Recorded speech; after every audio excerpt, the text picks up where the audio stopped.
میری اس پوری گفتگو کا حاصل کیا ہے؟ انہوں نے 3 pronged اٹیک کے ذریعے سے یورپ کو اور یورپ کے ساتھ اب امریکہ، ان دونوں کو اپنے شکنجے میں کش لیا ہے، فتح کر چکے ہیں۔ یہ وہ بات تھی جو علامہ اقبال اس صدی کے آغاز میں دیکھ آئے تھے، فرنگ کی رگے جہاں پنجے یہود میں ہے۔ وہ تو صرف ایک قوم تھی، جرمن قوم، جسے کچھ عرصے کے بعد احساس ہو گیا کہ یہودی کس شے کا نام ہے۔ نتیجتاً یہودیوں کے قول کے مطابق 60 لاکھ یہودیوں کو اس نے قتل کیا ہے۔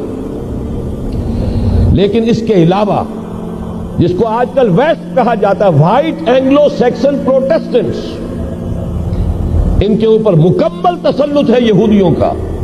وہ یہودیوں کے اعلی کار بنے ہوئے ہیں، سود کے ذریعے سے